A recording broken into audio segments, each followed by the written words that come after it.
What's going on, everyone? Welcome to the Tell Me More podcast presented by the Real Estate Cheat Code. I have Raquel Ludaway with me from the Ludaway Group at Keller Williams Consultants. Raquel, thanks so much for taking time to join us today. Yeah, thanks for having me. I appreciate it. And I'm pumped because I don't know you on the personal side of things. We've done real estate transactions and so forth in the past, and your team and the team that I'm on, we've done real estate transactions together. So I'm super excited because I love getting to learn about everyone's journey. Mm-hmm. We were kind of talking before this that the whole top listing agent, build the team this way, this is the best platform, but like those are all great content pieces for podcasts and things along those lines. But what I found, and probably what you've seen, is we all come from different career paths. We all have different ways of building our business. We all have different ways of building our teams. Right. And I'm excited to hear your story, your thoughts, your vision of how you built your top team in our marketplace. So with that being said, Raquel, we always start from the very, very, very beginning. Okay. What was life like for you growing up? Where did you live? What did you do? Any hobbies or interests? Gotcha. So I am originally from Cleveland, Ohio. Um, and I came to Columbus just to go to Ohio State, probably like most people. That's how I got here. Love Columbus. So I stayed here, never went back to Cleveland. So I'm not a Browns fan. Sorry. So I'm a Buckeye fan, through and through. So that's what kind of got me here. And yeah, my family's still in Cleveland. Now, So when you say Cleveland, it's like Northeast Ohio. It's like which part? East, yeah, west, south? Like which yeah. So the one thing I like to tell everyone is I went to Bedford High School, which is the same high school that Halle Berry went to.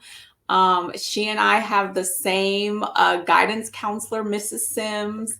So if you've seen her program, like that she did like this real estate thing for Mrs. Sims, like that's my guidance counselor too. So yeah. And I actually had met Halle Berry because so I did cheerleading in high school. I wasn't in sports. I did cheerleading, I did band, and but then I also did modeling and I did pageants. And so she was, of course, that's how she started out, was in pageants. And so I was in a pageant, like a Miss Teen Cleveland pageant, and she was one of the judges. So I got to meet her as well. So That's so awesome. that's my That's little awesome. So you came down to Ohio State for college. thing. Mhm. What did you go to school for? So, of course, I changed my major 100 times, but I went to school actually for computer science. So that's where I started my career.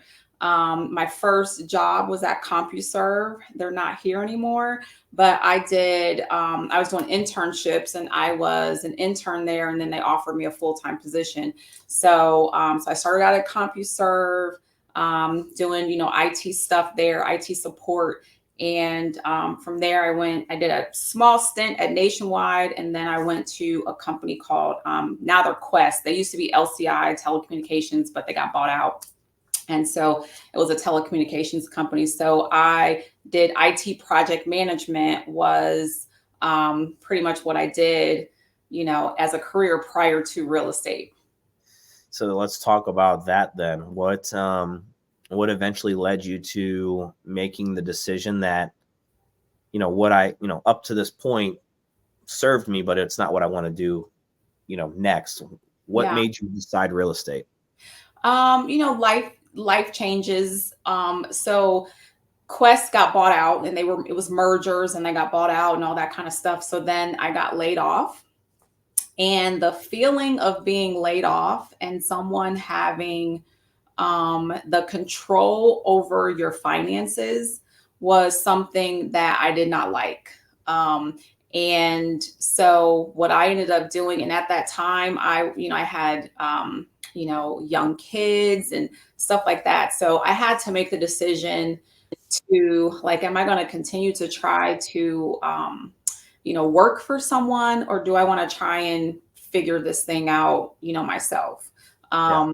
And so I just decided, I don't know how I decided real estate was going to be my thing because, my background is IT. Like, I'm someone who likes to sit behind a computer and, I like to organize things and plan things. And, I like systems and processes and stuff like that. And real estate is a relationship business. It is, you got to get out there and talk to people. And so that has always been a stretch for me. And I've had to grow and develop myself in that area. So What I think what year did you get licensed? 2007. Okay. We'll talk about obviously that time period. Mhm. But to me, I think that was always after establishing myself as a real estate agent that I, could actually sell real estate. I Mhm. think that was the great myth, in my opinion, that when I got into the business in 2011 was, oh, you had to be this outgoing, high D, driver, personality, go-getter in order for you to survive into this business. And, Yeah. I'm more like you. I'm typically more of a process person, systems. Like, I need structure. And I tell anyone this, like, the reason why real estate and internet leads worked for me was simply because Ryan told me that here's how many leads you're going to get. Here's the phone calls that you have to make. Mhm. Here's the conversations that you're going to Yeah. have. And then here's how many System. appointments you get. Right. And it was literally just like, oh, cool. I just got to sit down here and do those things. And then this result will come. Yes.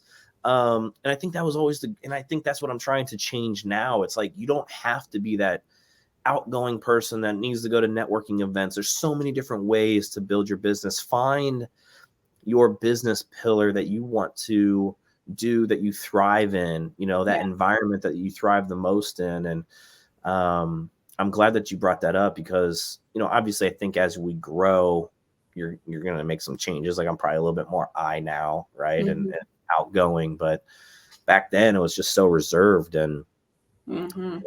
internet leads worked for me because that was the least amount of contact I had to make with people. Exactly. Exactly. Yeah. So 2007, and then you mentioned another great thing. A lot of people get into our business because they come from a different career. They're tired of being told what to do, when to do, and how to do it. Mhm. But I always tell people, if you believe in your work ethic, you're never gonna not have a job, right? Like, you're gonna be successful in real estate if you know how to work. Right. And the secure job, W-2s and salaries, is not that, Mhm. and the most secure job that you can have is the one that you are the only person that's relying on. Yeah.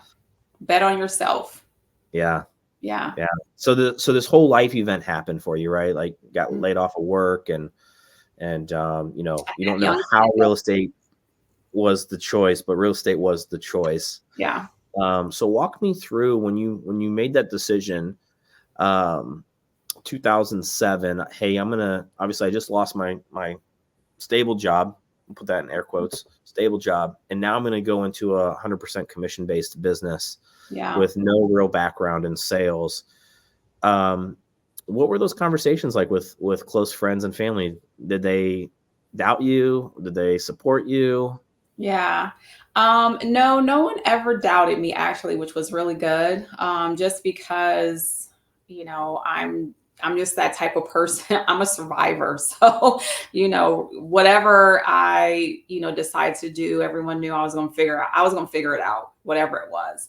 So, I had a lot of support in that regard, which was really good. And, my husband at the time was very supportive.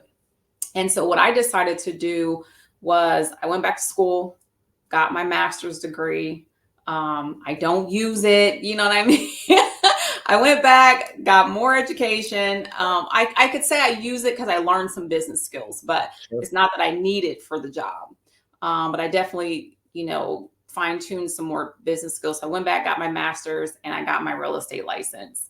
And so it just really helped me, I think, as I started out. So yeah, so I had a lot of support.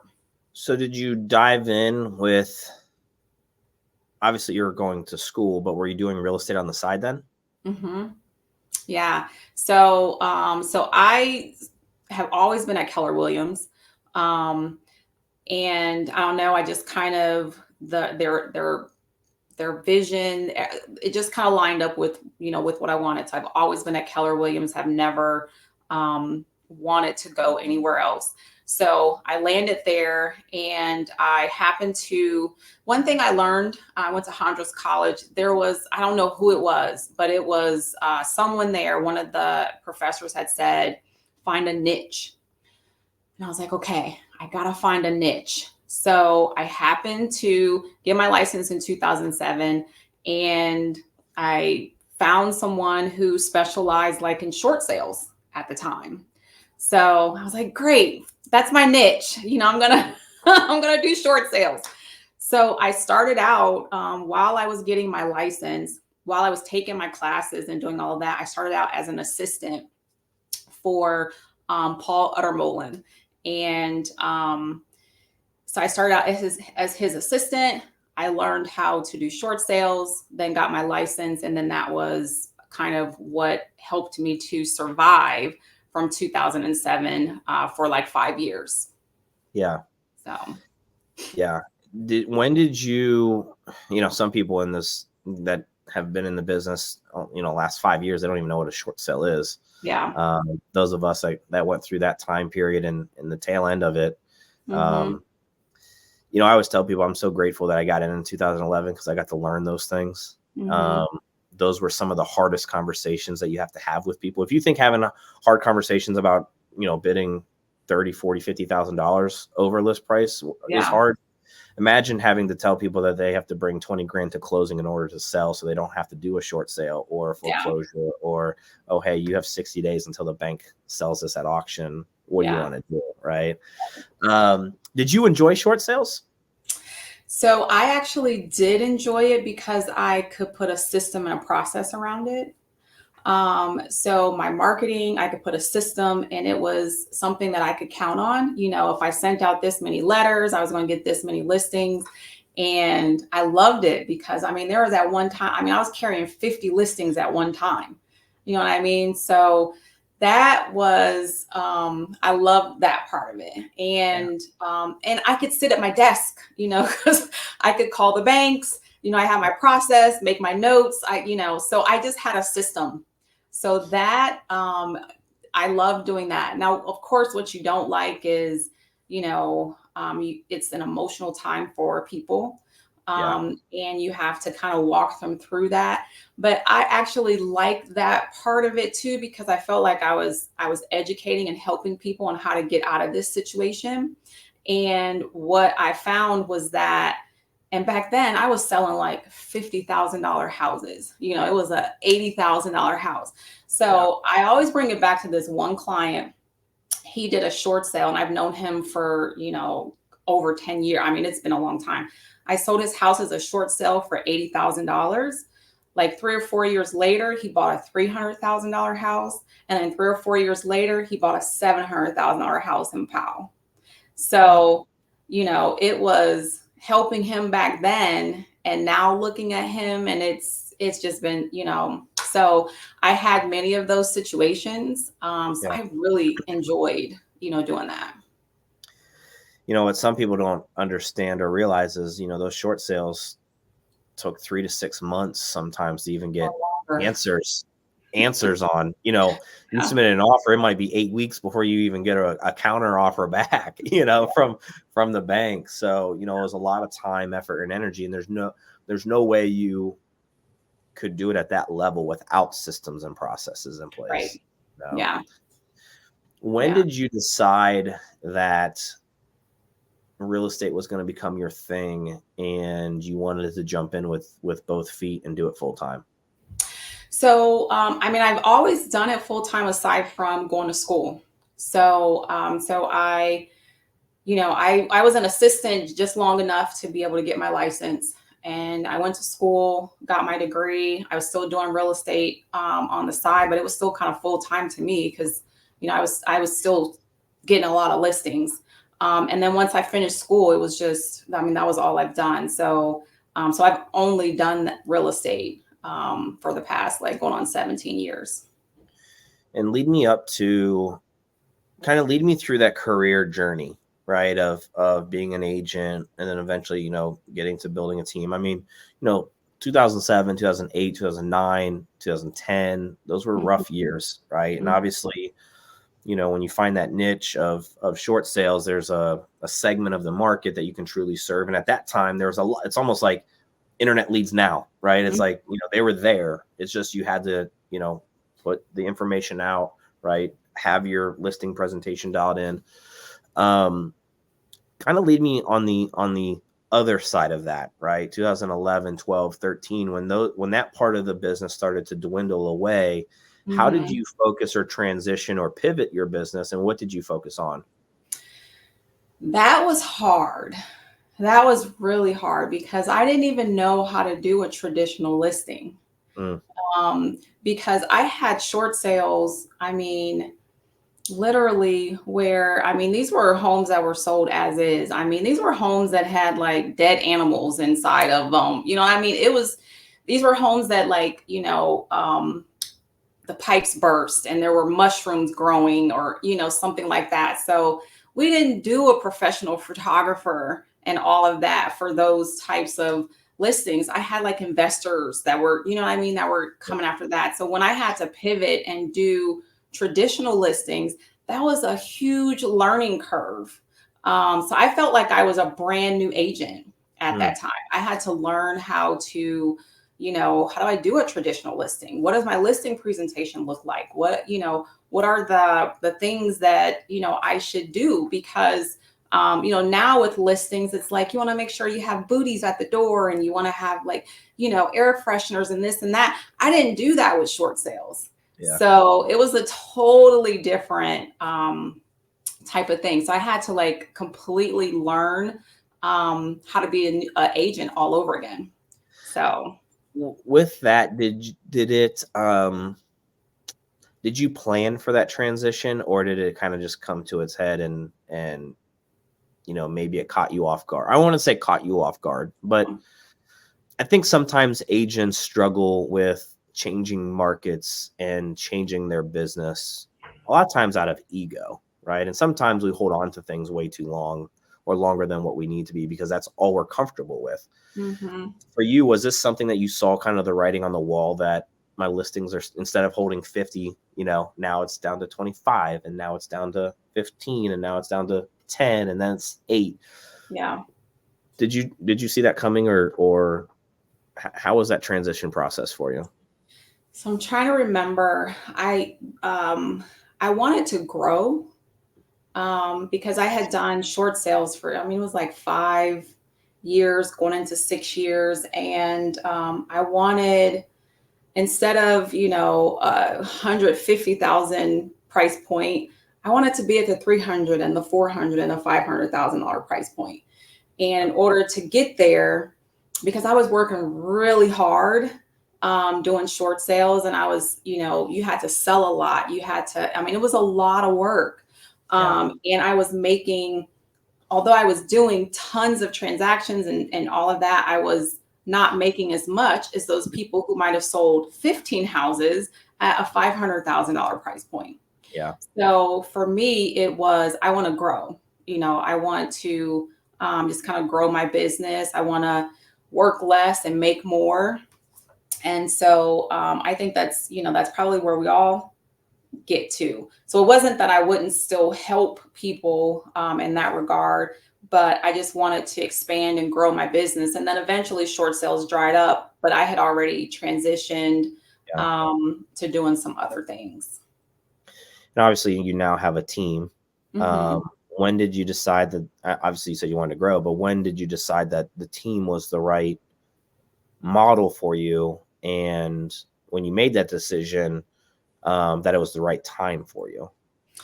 So because of short sales, I had to do that fairly soon because, so really my second year in the business, I had an admin because there was no way I could handle that level of, just paperwork and stuff like that without having an admin. Yeah. So I've had an admin since my second year in the business. And then from there, I started to get investor calls. So I couldn't do the paperwork, couldn't call the banks and run around and show the houses. So I had to get a buyer's agent. So I did everything the way you're probably not supposed to do it. Because you really should have two admins before you hire your buyer's agent, and you should have your systems and your processes and everything together before you have your buyer's agent. And I did not do that because I just had more business than what I could figure out. Yeah. It was almost survival, right? Yeah. At that point, you're kind of I always relate to our business as a bucket, right? And you plug one hole and another one's created, and then you go plug that one. And so, it's just kind of how it is at sometimes. But you mentioned two admin before a buyer's agent. I'm curious of why you believe that, and if you still believe that, because back then we were still faxing offers. So I could see all of the pain of the paperwork and all that. I'm one in today's market, today's world with technology, that could you get away with potentially having a showing agent or a buyer's agent first, because our time commitment to paperwork is a lot less these days, if that makes sense. I'm not talking about the other admin duties like uploading listings and all of that stuff, but strictly writing offers, presenting counter offers, getting listing paperwork signed, all of those things. I'm curious, the two admin thing, because I think you're the first agent that I've spoken to that have really said two admin before that first buyer's agent. Was that mostly because you were listing side heavy, where most agents are mostly buy side heavy?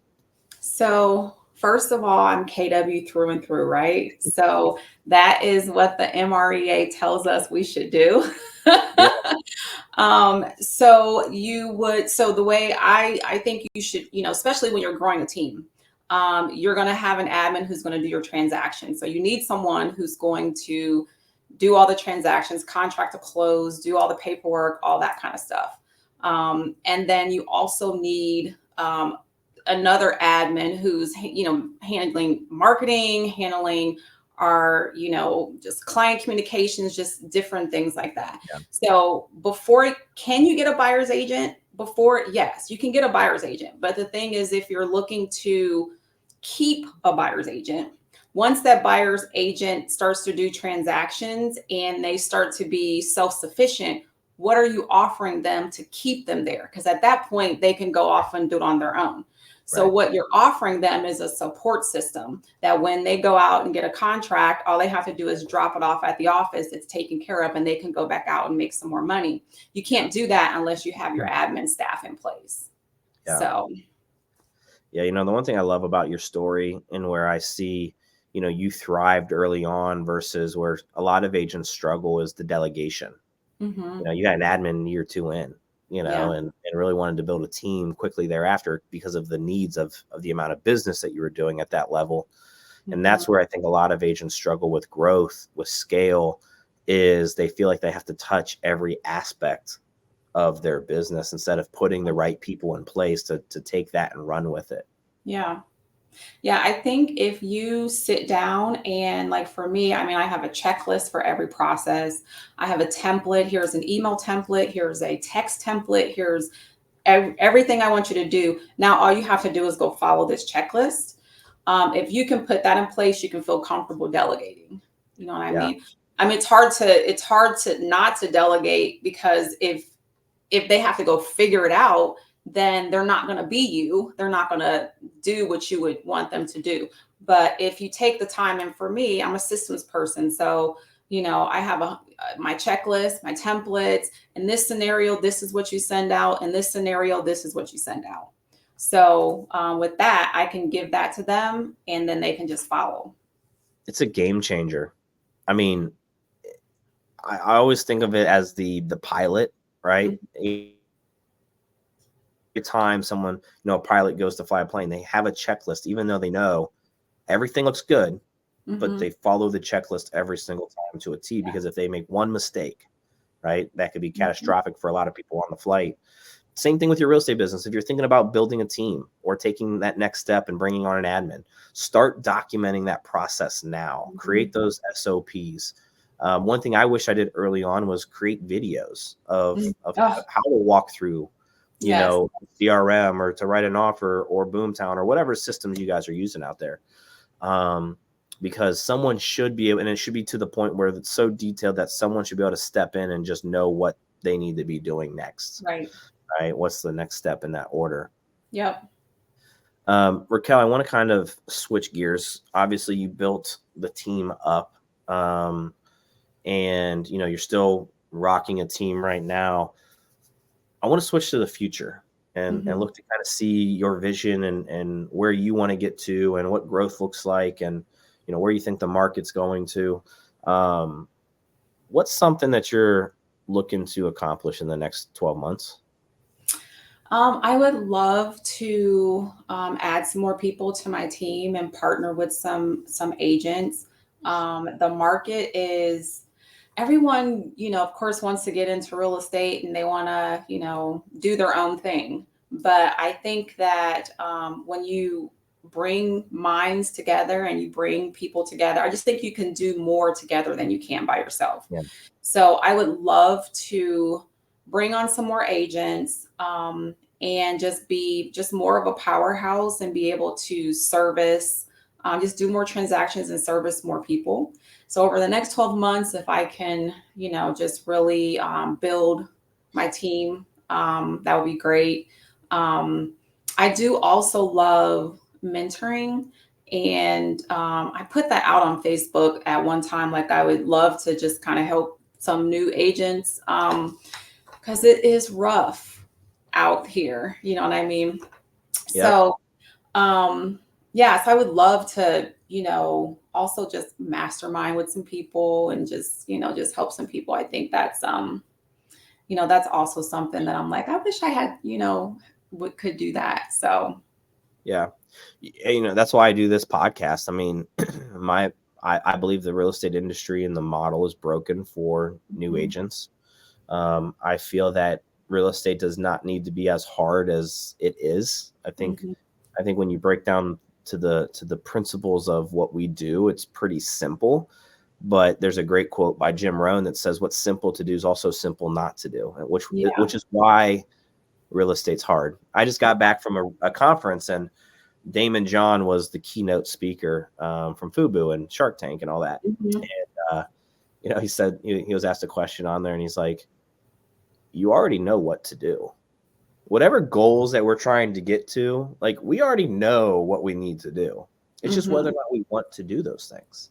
Yeah. Right. Like in real estate, you know what you need to do. You need to reach out to people and have conversations around real estate. And some of those are going to be so uncomfortable. Yeah. But you have to do it. Right. It's not whether or not, there's no choice. Right. And if you sit there and you pause or you wait or whatever, those are the agents that have the inconsistencies around success. And the most successful people, and you know this being in the business, they still have that filter, right? There's still times where you're in a situation where it's self-doubt. I'm in a situation with self-doubt. But the ones that perform at the higher level, they just run through that filter a lot quicker, right? And they do it anyways. Yeah.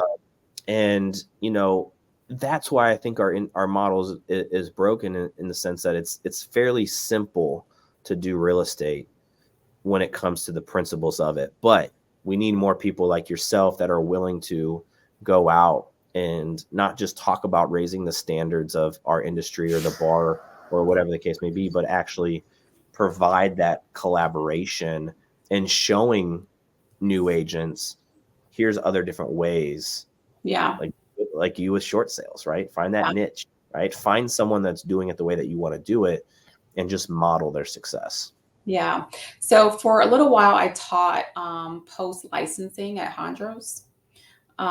Because I love new agents. Like, I love, because they have no idea. It's just like first time home buyers. You know what I mean? Like, you love first time home buyers because they don't have any clue.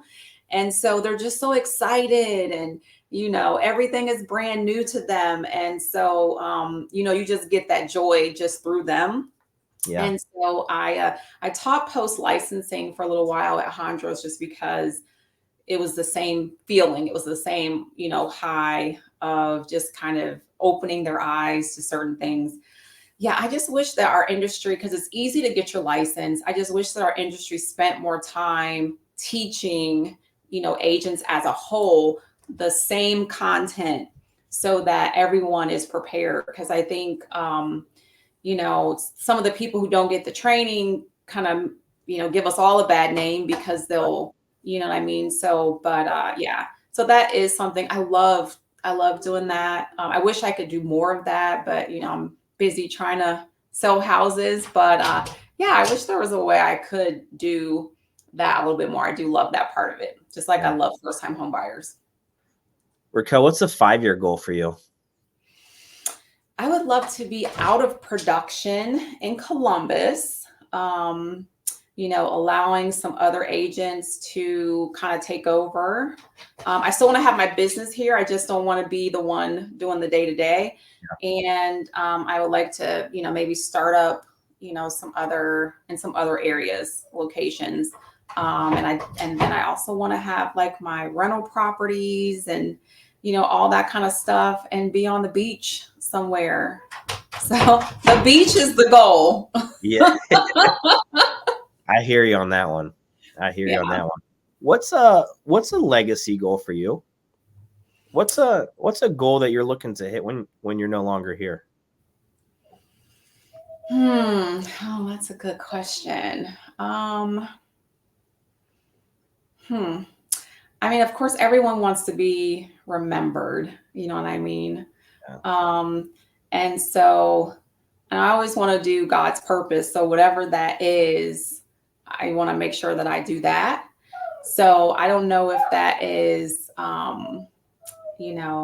maybe I'll do something that will make a complete impact on real estate. And I don't know, I hope my team is still here, even if I'm not here. You know what I mean? So, I mean, I hope that's the case. I love it. Last question for you. If you could give the audience one piece of advice that you always give, or maybe one that you received early on in your career, what would that be?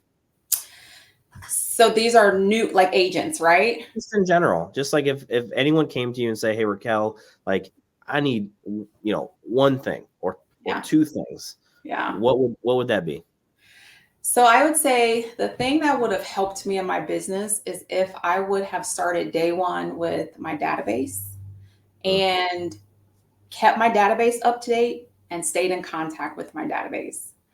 I would be working 100% off of referrals right now, and I would be doing like twice as much business. Yeah. So I did not grasp that concept until years in, and then by that time I had lost contact, I lost addresses, lost phone numbers. And I look back and I'm like, I have done a lot of transactions. I met a lot of people, and I'm still going after new business when I could be just feeding off of my database. So if I would have got that one concept from day one, in 17 years in, I would be just eating straight off of my database. Yeah. I'm smirking because I just went and did this exercise in December. Because I was very transactional. I did investors, repeat clients, but I was not intentional with my database at all. Yeah. And I went through, and it's sickening to see how many people sold without me, bought again, sold again. And, it's, and I can say like January, this is sad to say, but January, 13 years later, was the first month I ever sent something to my past client database in the mail. Yeah. Isn't that crazy? I'm over here like, yeah. And that should be like the first thing that we learn to do. Yeah. That, it just do that. You know what I mean? That I think is the key. If anyone in real estate can just learn how to do that, Yeah. I mean, I've Well, left so much money on the table because I did not do that. it's one of those things too. I think it's in the environment, right? Like you got into an environment as an assistant, working short sales and, files flying off the shelf, right? Yeah. Like, at that time there was so much of that business out there, right? Mhm. And for me, it was my environment. Like Ryan, and he was very transactional, worked with a lot of investors before me. Mhm. And then we got internet leads, and Mhm. then it was just the machine, right? It was just new leads, call, prospect, close, new lead, and that's just what it was, right? And Yeah. so, like, if you are that agent, you have two experienced agents here saying it's okay if you just start tomorrow, right? Mhm. Like, but just start on that database, because yours was delayed, mine was delayed, and now you've missed out on probably millions of dollars in commissions, and same probably mine's probably not as much, but close to $1 million in commissions, and it's all because we didn't focus on that part of the business, because we Yeah. were so focused on the other part of the Yeah. business. And Yeah. that's part of the challenge of real estate too, at a high level, is time allocation, activity Mhm. allocation, and what to focus on. Yeah. So I did an exercise today. I was at Bold right before coming here, and one of the exercises was we had to text as many people as possible. Like just text them, just reach out. So I figured out a text message, and it was just like, hi so and so. This is Raquel with Keller Williams Consultants. Happy New Year. I know it's been a long time. I was just thinking about you, wanted to see how you were doing. So I sent that text out to as many people as I could within that time frame. Do you know, one of my clients, it has been 2 years or so, and I have not talked to them since then, right? So this is like a text message out of the blue. She came back and she was like, hey, we're doing good. Kids are good, blah, blah, blah. Hey, my mom is, 93. She lives in Dublin. She's going to want to sell her house soon. And she's, going to want to like downsize and blah, blah, blah. And I'm like, this stuff works. All you have to do is reach out to people. Yes. Yes. Just It's, stay in and touch. again, it's what's simple to do is also simple not to do. Yeah. Right. And that's just it. If I can boil real estate down to one thing, it's a contact conversation sport. Yeah. And Doesn't you can matter how do it it happens. easy. Like you can, technology allows you to do that quickly. You know what I Yeah. mean? So you can mass text people and just, put it on a continual task list or whatever. So yeah, it's just we just don't do it. We're just so busy with like, oh, I gotta show this house, or I gotta do this, and you forget to do the simple things. Yeah. So yeah, that is really important. And I'm 17 years in and still learning, you know what I mean? Yeah. Like still kind of getting it together. So Yeah. Well, Raquel, I appreciate you jumping on with me today and sharing your story and your journey, and talking about, your business, and how you got to the point where you're at right now and where you want to get to. Those that are listening or those that are watching, if you are someone that's thinking about buying, selling, investing in real estate here in Central Ohio, Raquel's phone number's down there. Make sure you guys hit her up. If you're a real estate agent, she's looking to add to her team. And maybe, if you just vibed with, her story and her personality, please reach out to her. But Raquel, for those that are listening in, what is the best way for someone to connect with you? ideally, just give me a call at 614-681-8395. You can always connect with me on social media, the Ludaway group. I'm on TikTok, Instagram, Twitter, Facebook, wherever you want to connect, or you can send me an email at rmludaway@kw.com. I love it. Raquel, thank you so much. If I can do anything for you and your team, please reach out to me. I'm here to help you any way I can. Thank you. I appreciate it. All right, we'll Thanks for talk having soon. me. All All right, right. see ya. Take care.